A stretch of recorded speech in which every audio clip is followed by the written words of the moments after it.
you know, like Chicago for a lot of people, it's Midwestern, so it's homey. Like literally, it like reminds people of home. I happen to be from here, way south Chicagoland, but like for me, it's a home base.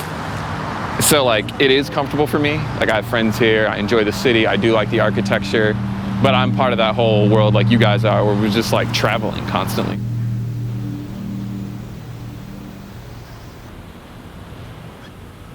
It's almost like what's the difference of where you live, but I do think I like living in what's a proper major metro, but is not part of the, you know, the LA, Chicago, or LA, New York narrative, in the sense that you can kind of come here, someone was saying like you're looking out, like almost like we're in the audience.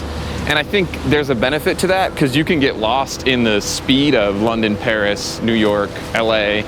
I'm there all the time, but when I come here, I have like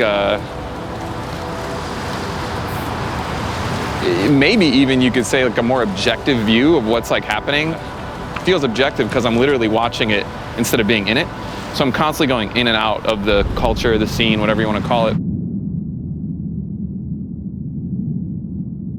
In our world, which is entirely driven by emotion and like feel and like what, you know, why would you buy this and stuff like that, or why would you use this and design and all that kind of stuff. Yeah, I think it's very self-taught. I always have to bring up Virgil, like now that he's being so open, he's showing the blueprint of the whole thing, how it all works, how we got to where he is. He's not the only one doing that. So you can learn from these people as if they were professors, apply it to your industry or whatever it is that you might be interested in, and kind of pick and choose. So yeah, we're living in this utopian land, basically, to start companies where in a day, you can have a shirt printed, Shopify store launch, you could shoot it on your iPhone, you could shoot a video on your iPhone, you could actually design some 3D objects on an iPad and send them to be 3D printed. Like all of that is now. And it's like the coolest time ever to do it. It all now, since it's easy to do, the hardest thing to do is to do it well.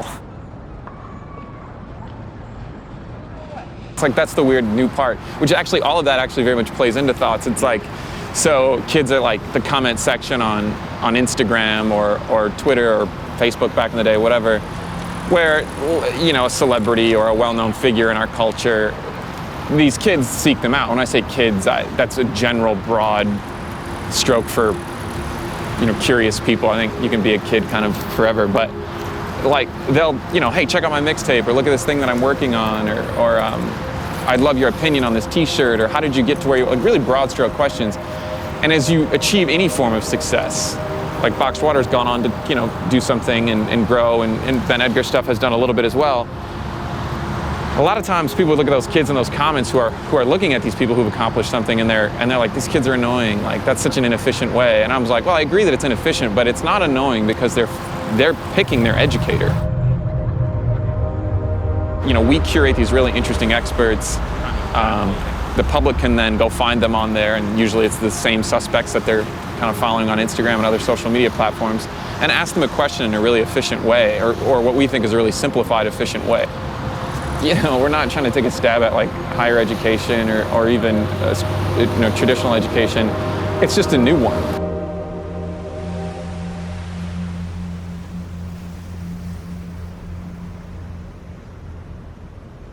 Why do I make the objects? I don't know a single creative kid, actually every kid, when, you know, whether it's kindergarten or whatever, even before that, where they want to draw on their shoes, their shirt. We take the things that are hyper ubiquitous around us, clothing is the number one thing, and we edit it and draw on it, kind of make it your own, or we pick things that are interesting, we curate things that are interesting, and eventually, yeah, you start editing, you start drawing on it, and then maybe you get to screen printing. You're like, oh, this is fun. You know, screen print onto it a little bit, and then like, it gets real hard after that. But everyone starts at clothing, and they start editing the things that we touch and we wear all day. And around the same time I started Boxed Water, so about like 10 years ago, I started doing real cut. And so I met this incredibly talented woman I was working with. She's now at Shinola, but she was able to take, like, I was like, I want to do this Oxford shirt. And she's like, cool, I'll give it a try. And it was like unbelievable. And like, it was constantly like iterating with her. And so I got really lucky that I found someone who's really talented, who was doing kind of low run manufacturing. And And I was really satiated by that, and I did a whole collection and sold some of it in New York at this store. And it did well. It was like, I mean, it's tiny, but it like sold, and that's pretty satisfying. And then the objects, though, all my stuff was like, had no graphics on it, was really kind of simple. And so then I was like, what if it stood out just a little bit more on the shelf?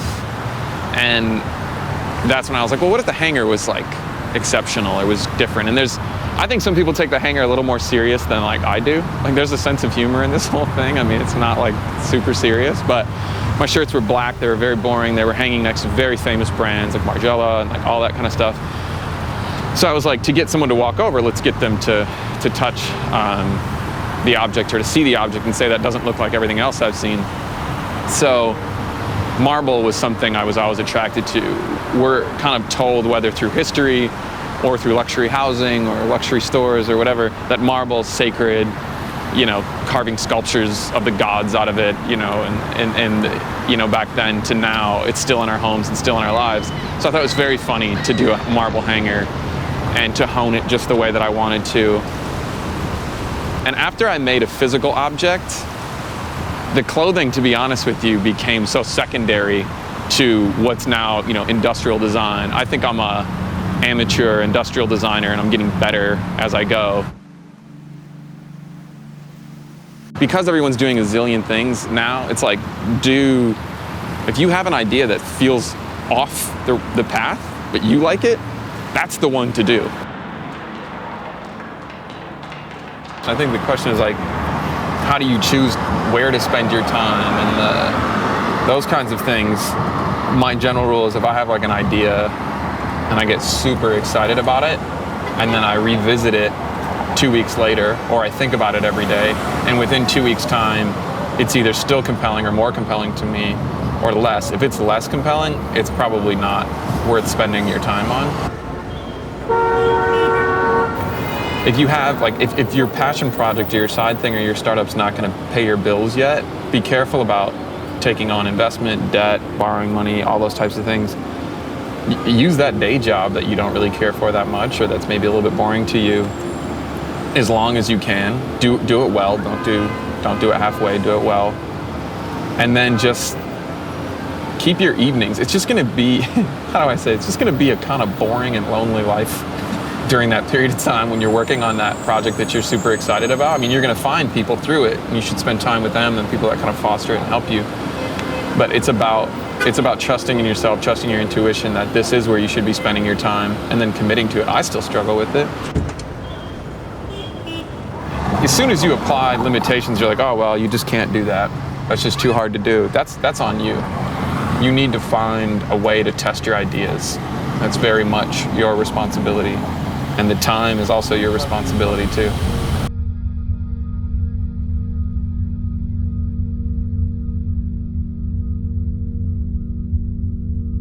My personal approach, my like thread that goes through all these projects is just curiosity.